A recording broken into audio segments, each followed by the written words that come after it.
Well, it was the fall of 1998. The spring of that year, Allie and I had moved from South Florida to Tennessee. It had taken us 6 months to run out of money. So I had taken a job selling burial plots and prepaid funeral expenses at a Nashville cemetery. And it was there on a Monday morning that I heard the strangest motivational speech I have ever heard. Our sales manager was a retired preacher from East Tennessee who drove a Cadillac. He looked around the table at the 6 of us that morning, and he said, "None of you are from Nashville. Y'all came here from someplace else, and I know why you came. You came to Nashville for the same reason everybody comes to Nashville. You came hoping to become famous." He said, "There's famous people all around us here." He said, Jimmy Webb, Red Foley, Webb Pierce. Those names may not mean anything to you, but at one time they owned this town. They're buried here. Tammy Wynette's up in the mausoleum. And he said, "You know who's up in that grave up on the hill? Marty Robbins. In his day, he was bigger than Elvis. Do you know who visits his grave these days? Nobody. And unless you're Elvis, and none of you are Elvis, nobody's going to visit your grave either. Maybe your kids, but once they're gone, you'll be forgotten. So let's forget about getting famous today and go out there and sell some funerals."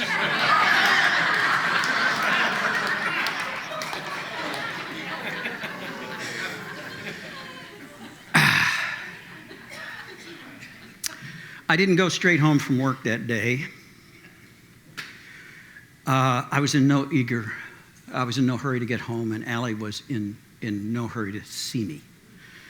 It hadn't been that long since she had learned that the man she thought she'd married was not the man she thought she'd married. She was still trying to come to terms with the fact that I had been able to fool her so well for so long.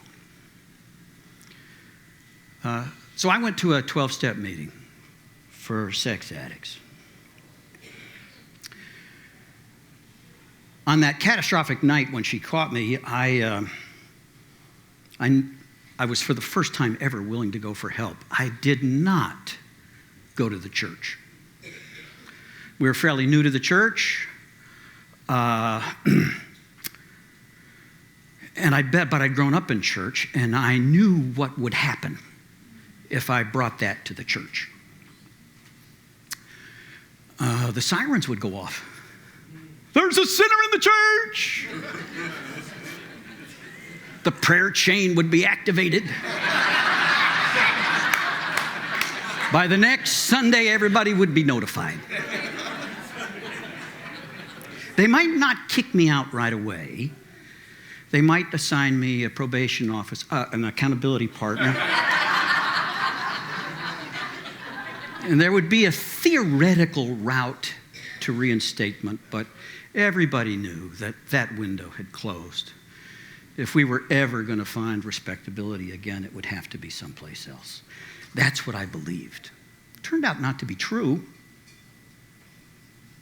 because we'd landed in a gospel-preaching church, but I didn't know that yet. It hadn't sunk in yet. But at this 12-step meeting, in the basement of the church in the middle of the week, while all the good people were gone, I could bring my real self, and I could say the real truth. And that was the safest place I'd ever been.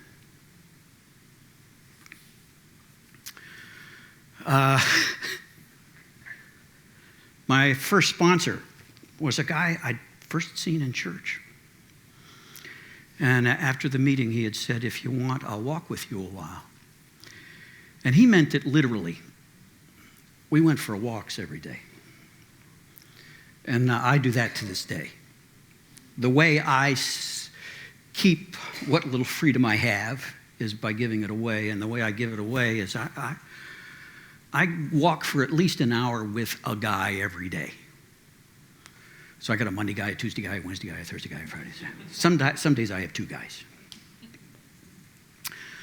Now, now that Allie and I travel a fair amount, and we actually have moved in the last few years from Franklin, Tennessee, farther out into the country, a little town called Mount Pleasant. I'm not always walking physically with the guy. We learned during COVID that we really didn't have to do that. We could talk on the phone. So he's walking and I'm walking. I walked yesterday morning with a guy in Berlin. But there's something about walking. I don't know what it is. You know, Jesus walked everywhere with his disciples. Walked and talked. I suspect it might have something to do with the bilateral stimulation. Things seem to come together while I'm walking. A lot more than just sitting there staring at somebody. In fact, my favorite retreat that we do every year is a walking retreat in England. We got a couple slots left for this year's walk. We start a couple days in Oxford, visiting the places where C.S. Lewis and Tolkien hung out. And we take a train into the Cotswolds and we walk and talk for a week.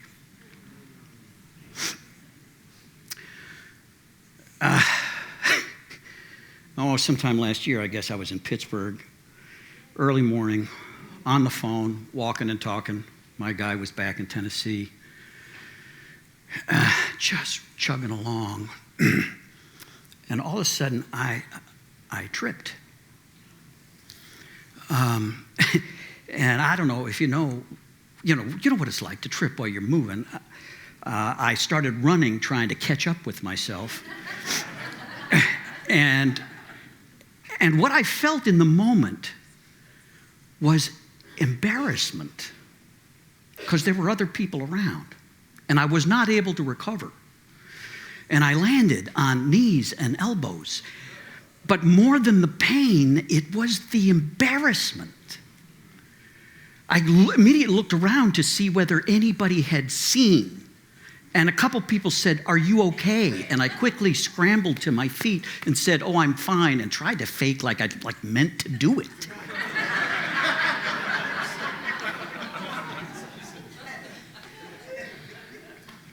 A few years ago, I taught a Sunday school class, kind of a Christian walk through the 12 steps. I called it Walking Lessons for Christians Who Sometimes Fall Down.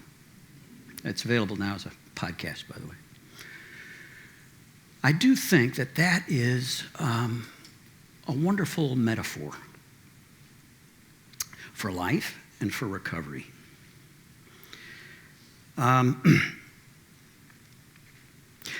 Walking was something we had to learn how to do. You and I, we came into this world completely helpless.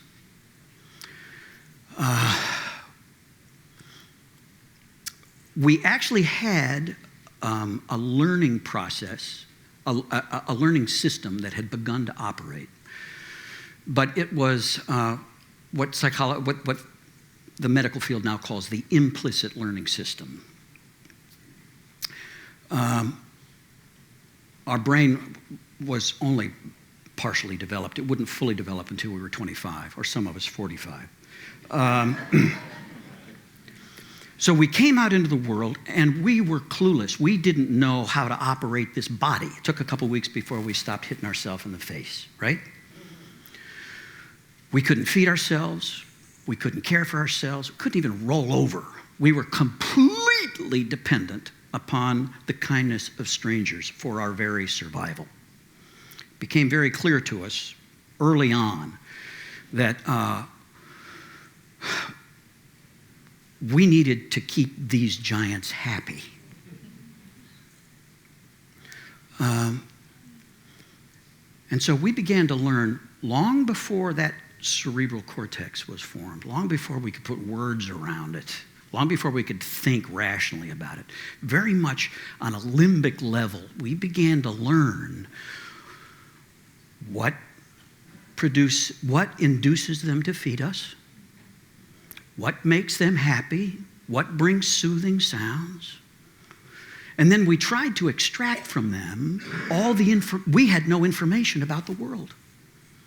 Where do we fit in the world? How important are we? Do they respond when we cry? When we laugh, do they laugh? If I cry, what happens? Do I get soothed or do I get spanked?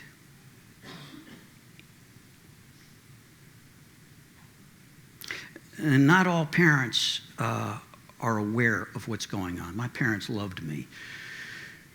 I have no doubt about that. But my father was quite proud of the fact that he gave me my first spanking when I was 2 or 3 weeks old, because I wouldn't stop crying. A bad baby is a baby that cries. The rule in our house, I'm the oldest of 10 kids.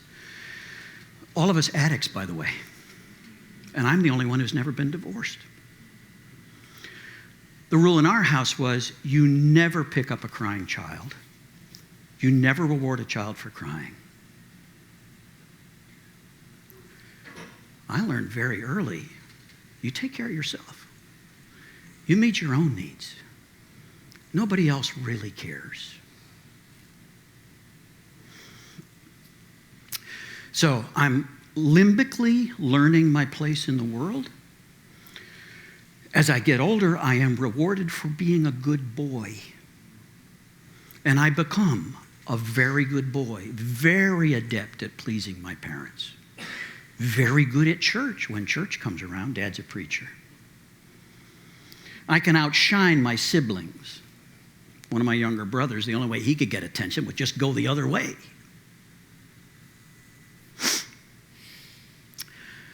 But back it up. And you were like this. At first, you could just lie there. But eventually, you start to operate these appendages, and then one day, you actually roll over, which is a milestone. Now, it panics your parents a little bit, because now they know they can't just leave you on a bed anymore. All right? And then you find a way to get up on hands and knees, and you rock a little bit, and there's a little creeping. And maybe one day you pull yourself up onto something. And now you're cruising a little bit. And then one day, one miraculous day, you let go and you stand there. And then you fall down.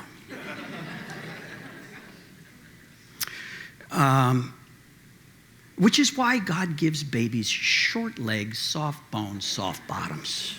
Because he knows you don't get a longer leg until you can fall down without injuring yourself. Now, what you're learning to do at that stage is you're learning balance.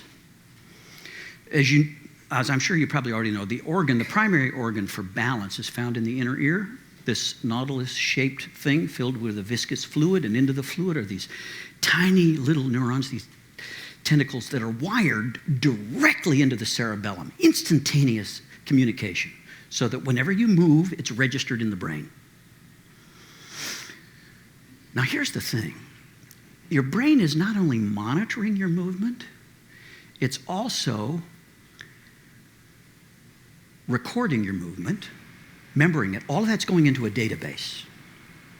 And it is running an algorithm. It's thinking ahead. Your brain is trying to anticipate what you're going to do next so that it can proactively take proactive action to keep you from tipping over. Your brain is always wants to think a step ahead. It's running an algorithm. The problem is, when you first stand up, an algorithm is only as good as the database. And you've got nothing in the database. So you fall down, and the brain records that. And the next time you fall, the brain records that, the conditions under which it happens. You have to fall down a lot before you can actually stand up. And then you can walk, and there's more falling down, and there's tripping. But eventually, as the database improves and the algorithm becomes more refined, more accurate, eventually you can walk without thinking about it. You can even run. Skip. Remember skipping? What a big accomplishment that was. Jump. It's fantastic. You probably don't remember learning to walk, but I'll bet you remember learning to ride a bike.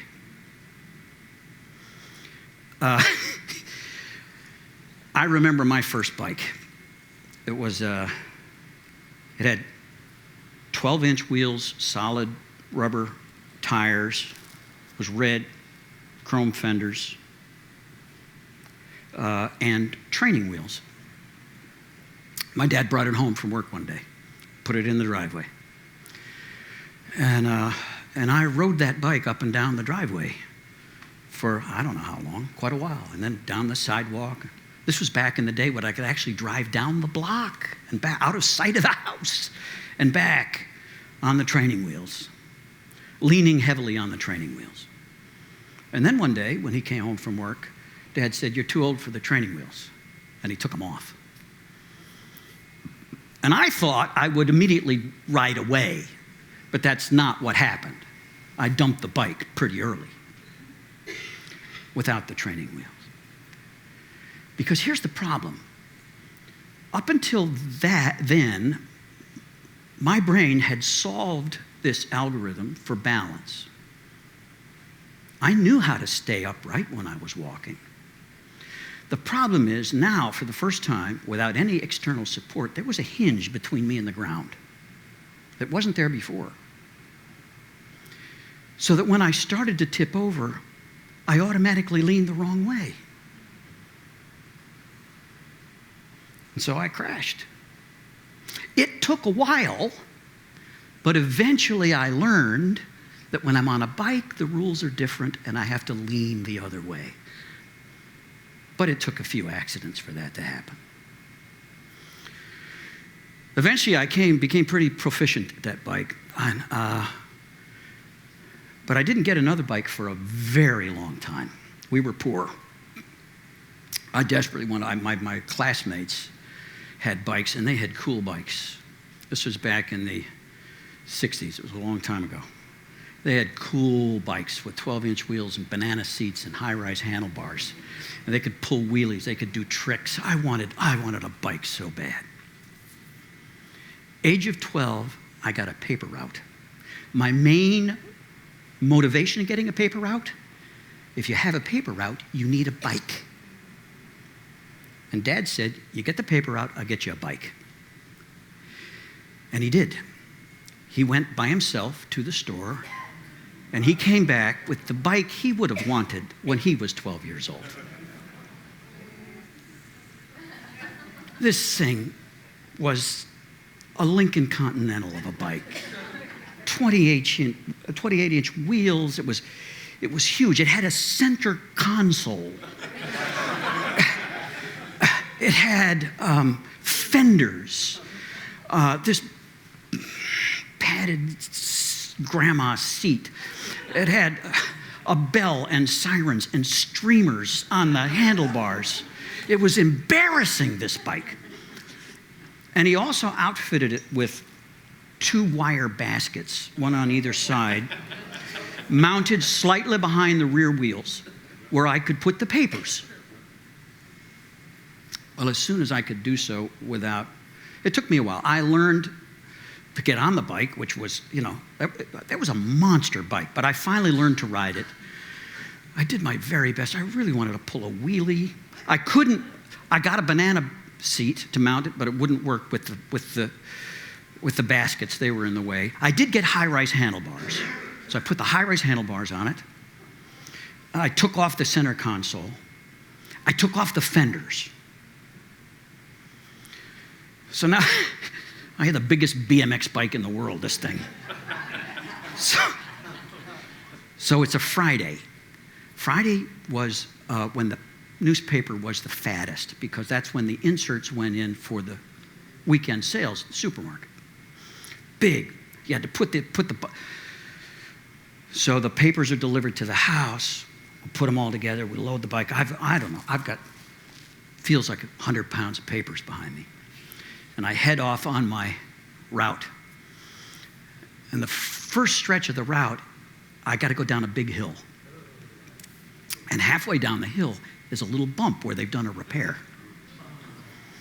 So I get up a ton of speed, hauling down that hill, hit that bump, pull up on the handlebars, and like a miracle, the front end rises. And I can't believe it. I'm pedaling down the hill, and I'm all the way in the air. And I've got good balance. I take my hands off the wheel. I cross and I look around, desperately hoping that somebody will see this. And then I noticed something bouncing down the road in front of me. The front wheel has fallen off. Apparently, when I removed the fender, I didn't tighten the bolts again when I put the wheel back on.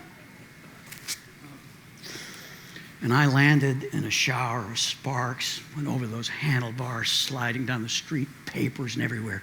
And what did I feel? Embarrassment. Shame. I hope nobody saw this. Just scrambling as fast as I could to pick up all those papers, to put it together, to put the bike back together before somebody saw.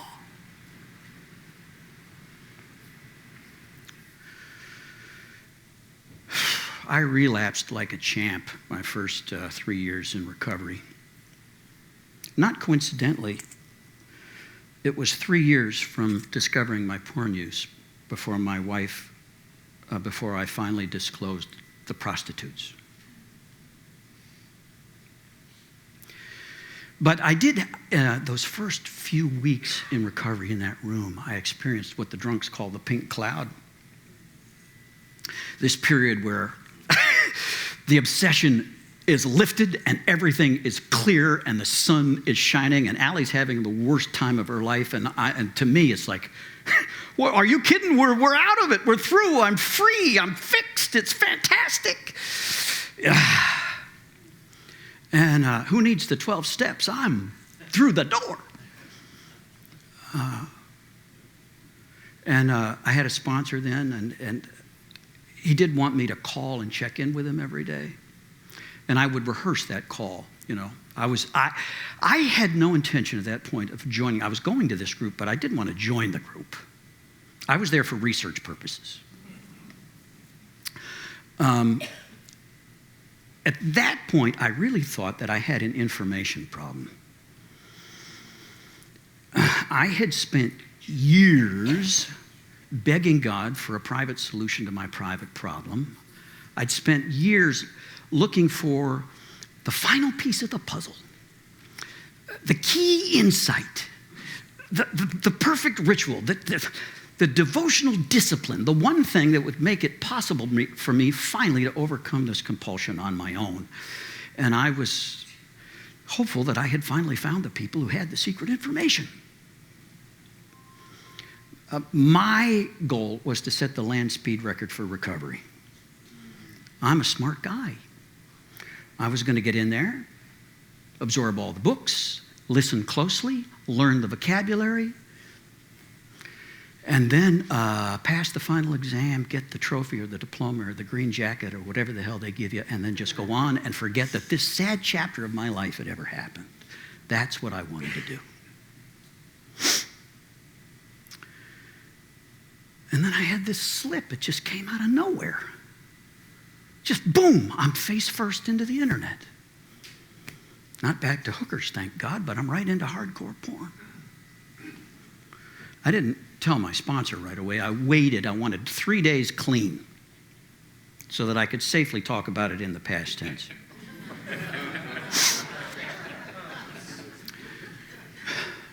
So, you know, when that day came, I rehearsed my call, called him, gave him the spiel, and then casually at the end and said, by the way, I did have a slip last Tuesday, but I'm fine. I learned, and it's good. And then I braced for the punch.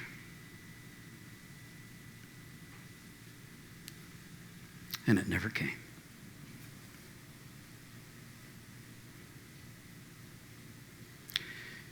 And he said, yeah, I'm sorry. That sucked. I'm sure that sucked. Let's get together and talk about it. Let's wind it back. Well, that helped, you know. And I didn't slip again for a while, but then I did. And then I gathered myself up, and in those early years, it felt like my what I thought was sobriety, whatever it was, by not using, seemed to have a half-life. I might be able to put together 30 days, but then I'd have a slip. And then it would be 2 weeks. And then I'd have a slip. And then I'd get myself together, and then it'd be a week. And then, from then on, I would just spiral into the ground until I was so sick of myself and everything. I was still thinking at that point that that was the key. If I could just hate myself or hate my sin enough, I could stop. Here's what I didn't get. My real battle was with shame. I'd been raised to focus on my guilt. And I was fortunate now to be going to a good gospel teaching church that was dealing with my guilt every day. Every Sunday, I was hearing this beautiful gospel message that was telling me that I am the righteousness of Christ, that his righteousness is fully credited to my account, that my guilt has been paid for. I was still begging God for this forgiveness that was already mine because I was still coming to believe the gospel, but it was comforting to hear that.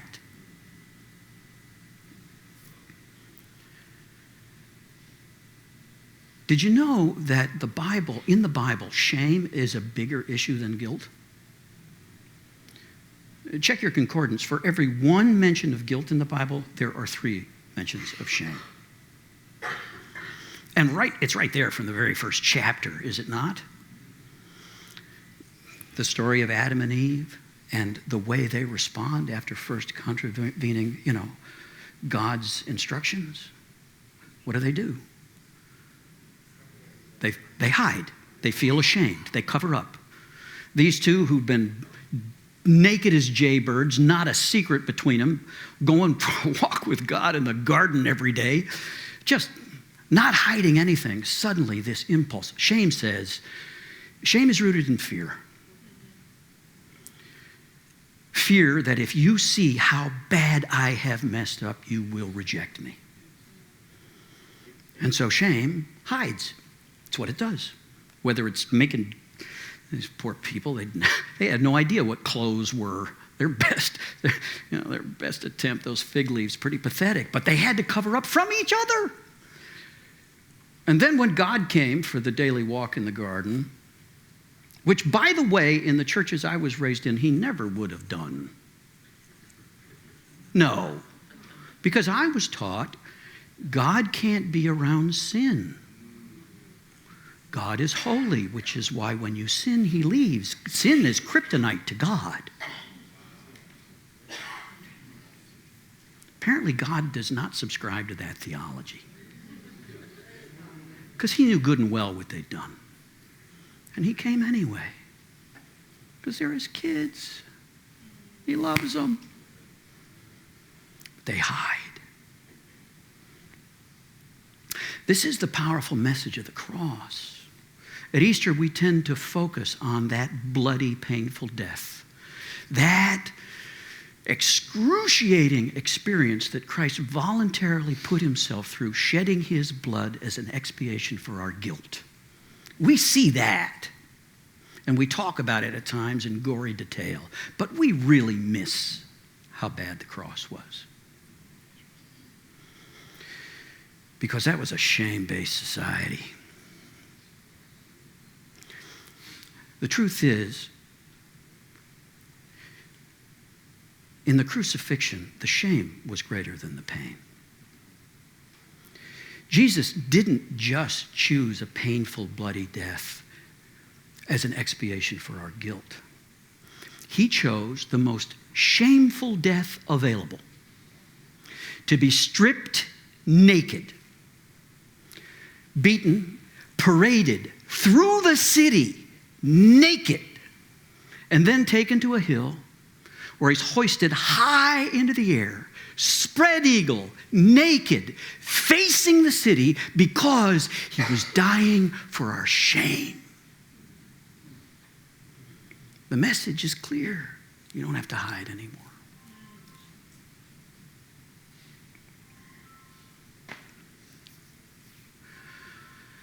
But we Christians tend to want to shame each other out of shame-based behavior.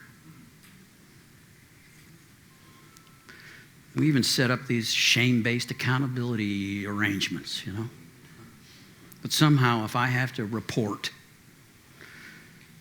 that's going to be enough to keep me straight. Nah, it just drives me deeper into hiding, makes me a better liar.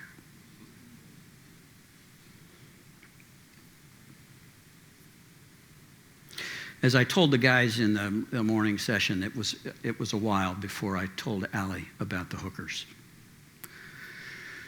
And it was for the best of intentions, and I even had some, and in the beginning, I had some counsel to go that way, not to just blindside my wife with a huge confession she wasn't expecting and just obliterate her and demolish our marriage. But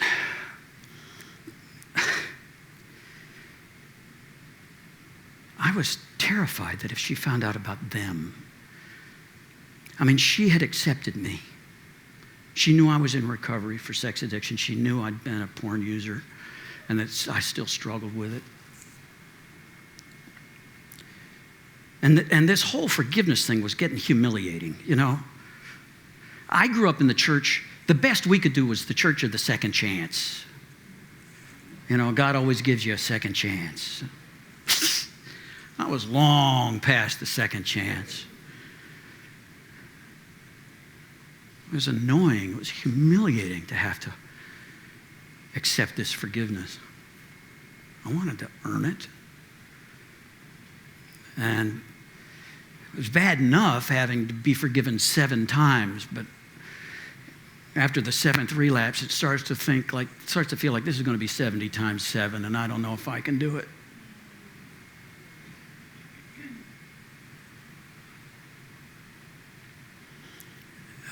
And then mercifully, Allie had gone to see a therapist. Allie was still dealing with some depression. They were talking about me in the session, and Allie says, well, one thing I'm just so grateful for. I know Nate has his challenges with porn, and that hurts, but it's just so good knowing he would never, ever cheat on me. And the therapist said, really?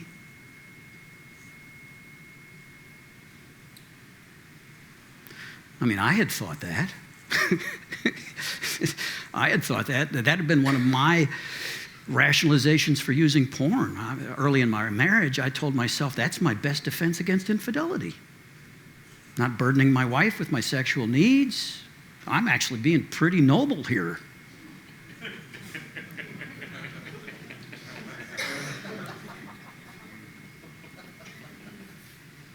I didn't recognize that porn was grooming me. I was learning limbically. It was like I was on a flight simulator before I'd ever left the ground. And on the day when the opportunity presented itself, ironically on a Christmas Eve, as I'm on my way to lead a candlelight service, and I pull over to offer a woman a ride out of the rain, not knowing what she's up to until she's in the car and propositioning me. And at that point, all the programming kicked in. It was automatic. Automatic. There was no longer a person in the car.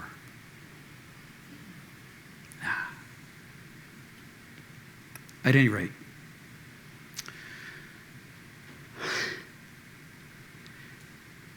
so that night, as I told the guys, it was right about as I was about to fall asleep. Ladies, your timing is impeccable. Allie said, by the way, have you ever cheated on me since we've been married? And at that moment, my heart stopped. Because I'd told probably 50 guys, and I'd told our kids, but I hadn't told her. And I wanted to tell her, but I was terrified.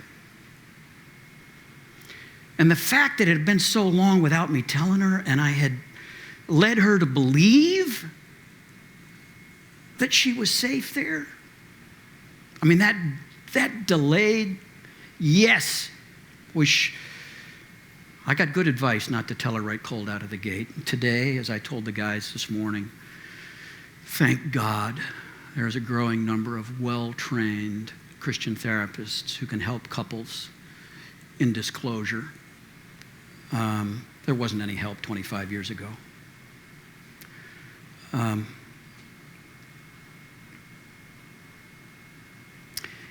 What followed was a rough couple of years. That hit her harder than the porn. It really did. I slept in a closet for a couple of years. But there were moments of sunshine. I really loved Steve Brown this morning, but he did say one thing that was, to my ears, completely blasphemous. When he said that Guinness tastes like axle grease.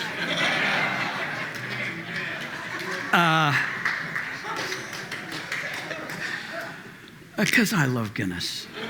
And I don't know if you've ever read Steve Mansfield's book, God and Guinness, but Arthur Guinness, I don't know if you know this, but here's a good justification. Arthur Guinness, who of course founded the famous brewery, was a Christian, and among his many good works, actually sent Hudson Taylor to China. He was the major funder behind the China Inland Mission, which might have something to do with a few million Christians today. So, at any rate,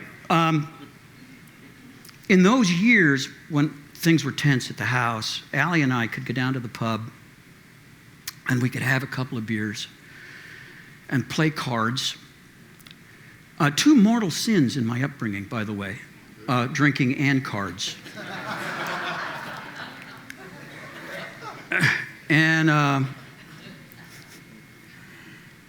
And we would get what we called the second beer love waves. We could talk. We could make it to the next day. So I love beer. I do.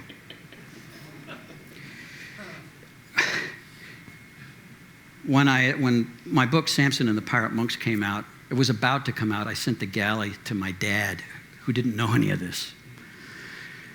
He didn't know about the porn, he didn't know about the hookers, he didn't know anything. I sent him, and I said, by the way, you should probably read this, and I sent it to him. He made it through the porn and the hookers just fine. But when we got to the pub, he was done.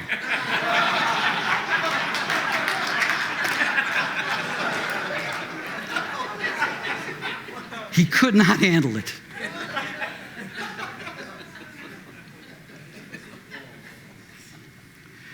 So I do offer in Samson the Pirate Monks a couple pages, a defense of the moderate consumption of alcohol. And I've had many good conversations in pubs. I'm grateful. I think Ben Franklin was right when he said that beer is proof that God loves us and wants us to be happy. However,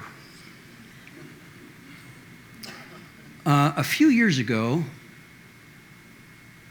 I started to notice a disturbing pattern. It was like a bell that went off in my head at 5 o'clock. It's time to drink. And that became a bell I could not ignore. I had to drink every day. I should have recognized what's going on. Being an addict in recovery and around recovery all the time. Here's what happens. We're wired for balance. Main job of the brain is to balance us. It's all about homeostasis.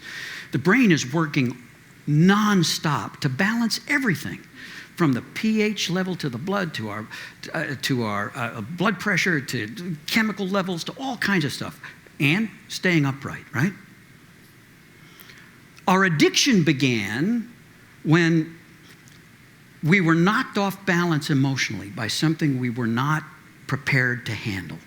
It might have been neglect, as it was in my case. It might have been abuse. It might just be life's random chaos, but something knocked us off balance. And we found a way to steady ourselves. That became the way we regained our balance, and we learned to walk with the assistance of that thing, right? Now, here's the crazy thing. When we introduce, this is especially true of chemicals, but I'm finding it's also true of processes. But the heroin addicts know this very well. Intravenous drug users. You talk to one, they'll say, they have never, ever been able to recapture the first high. And there's a reason for that. The first time that chemical is introduced, it takes the brain completely by surprise, and it pegs the meter. And your brain goes, that's dangerous. We're going to go into mania. We can't stay in that state. And so the brain and the gut, by the way, I don't know if you know this, but the nervous system extends. I used to think it was just in the head, and it's all just from the brain down. No, the nervous system runs through the entire body. Learning runs through the entire body. Back when we were infants, learning how to operate the body, our bodies, we were learning limbically. The brain, we actually have two separate learning systems. They're called the implicit learning system and the explicit learning system. The explicit learning system doesn't come online until we have language. Explicit learning is a learning about anything you can put words to. It's learning information. Learning to speak. Okay, that's explicit learning. Implicit learning doesn't require language, and it's the acquisition of skills. So we have implicit memory and explicit memory. My explicit memory is fading. My implicit memory is still here. It's been there since infancy, right? Okay. These two systems, by the way, are completely independent. They can cooperate, but they can also interfere with each other. It is possible to overthink something. I remember my first sponsor saying, Nate, you can't be too dumb to get this, but you can be too smart. He said, you're trying to think your way to right acting. I want to show you how to act your way to right thinking. So this memory is distributed throughout the body. It's in the muscles. Muscle memory is a real thing. Did you know that serotonin, the pleasure chemical, is manufactured in the gut? There's a virtual superhighway of sensory communication between the gut and the brain. Gut sense is a real thing. All right, so you take that first hit, it pegs the meter, the body goes, whew. We can't be taken by surprise a second time. And it administers a counter-chemical that brings you down. The high doesn't last, you always come off it, right? Now, the next time you use, your body's ready. And you can't quite get there until or unless you increase the dose or go to something harder. The intravenous drug users call this chasing the dragon. You can never get back there. And because your brain is always thinking a step ahead, and it's a pattern maker, it's looking for clues. It's looking limbically for cues in ways far below conscious thought. It's looking for clues to what you're most likely to do next. And when it detects a pattern that says, you know what, in this situation he's about to use, it will administer the counter-chemical early, proactively to protect you. So now, you got to use to get up to normal. I'd been there with porn, and now it started to look like I was getting there with alcohol. So I started to buy books on how to quit drinking. There's some good books. I got some good information. I quit several times. Allie and I quit once. We did dry January. Allie's my best drinking buddy, right? We did dry January. And I remember it's the 28th of January. We're at a restaurant. The waiter comes around, asks what we want. And I looked at Allie and I said, you know what?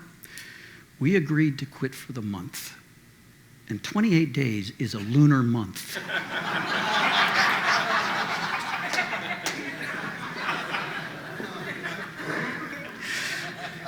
And we ordered drinks. But then something terrible happened. Allie quit drinking. And she thought I did too. So now I'm not only drinking, I'm hiding. And it's not like I'm hiding completely. I'm talking, sometimes on the podcast, I'm certainly talking with my guys about my concern about my drinking. But do you know it's possible to be semi-transparent? To talk vague. So I'm pulling the punches. I'm not giving an honest account to myself or to anybody else as to really what I'm doing. And the truth is, I'm no longer a 2-beer a guy day or even a 3-beer. It's a rare day when I only have 3. And if I'm on vacation, if I come down to Florida, I'm not waiting until 5 o'clock. And since I don't want to scare Allie, I'm hiding it. I'm going for an awful lot of walks. I'm drinking seltzers because you can't, or even vodka. Can't smell it on your breath so much. I'm hiding it in the car. Back at home, we have 3 convenience stores in the town where you can buy a single can. And I would rotate so that no store would see me twice in one day. Like they're monitoring me.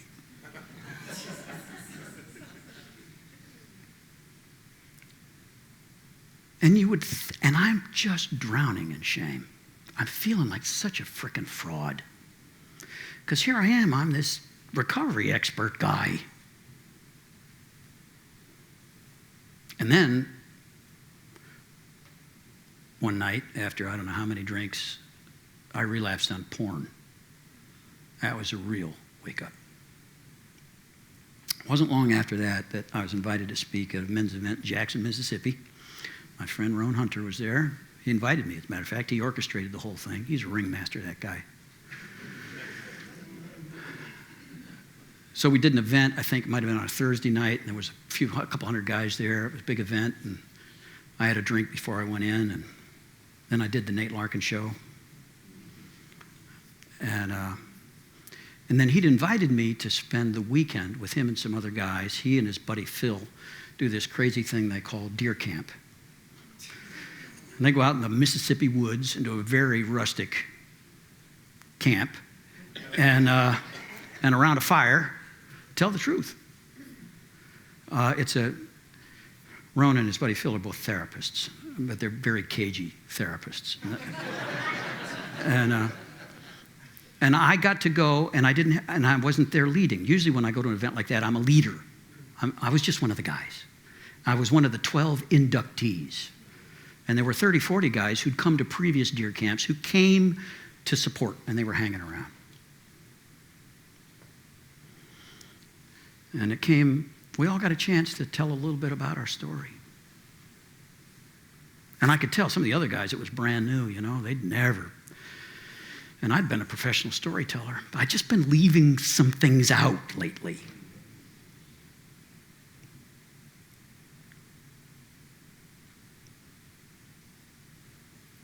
And that night, it felt so safe. And I was so tired. I just dumped the truck. I just told the whole thing. And everybody just pulled in. It was fine. We went on to the next guy.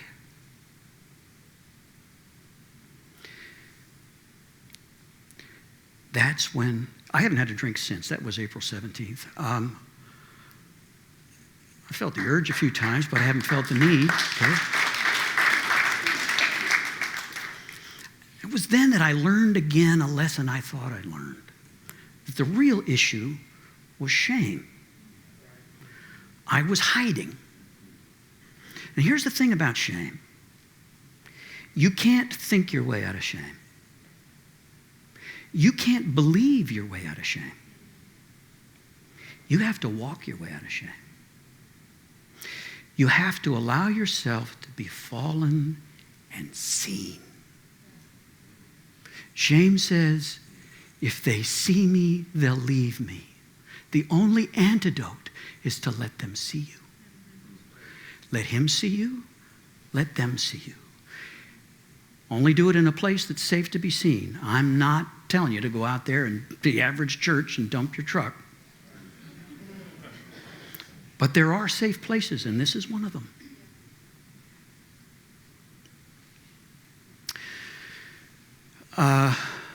I'm grateful to have learned a few things. I'm grateful to have learned that relapse is a part of recovery. And it doesn't matter how long, it doesn't matter how long you've been going, if something comes out of the blue, anybody can be knocked off balance. It can happen at any time. No matter how far down the road of recovery I go, I'm always the same distance from the ditch, right?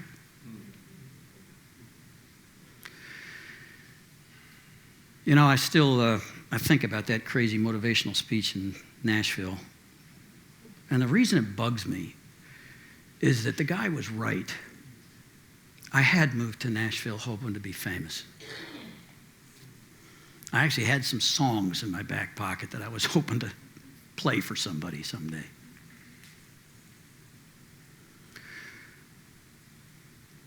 When the book Samson and the Pirate Monks came out in 2007, this is a little embarrassing, I started to Google myself because I wanted to see if anybody had noticed,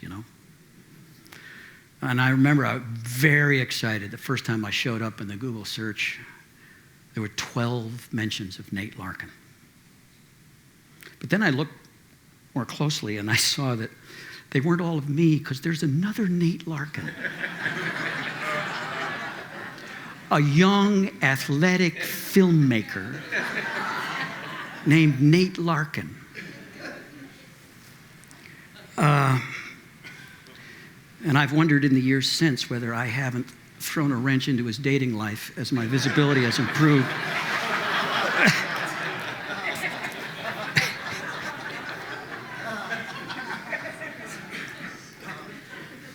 For half a second, I worried about a mix-up in heaven. Because I do know, I was told as a kid that when I came to the front and gave my life to Christ, that my name was written in the Lamb's Book of Life.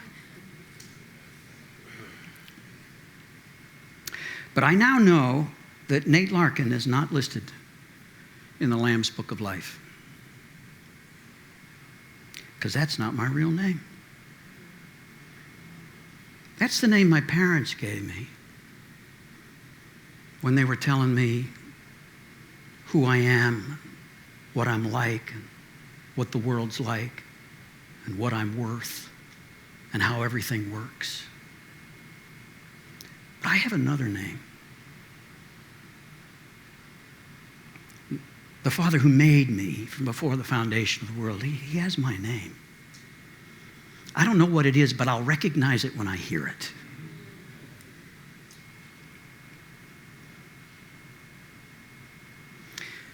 And he loves that me I haven't really yet met.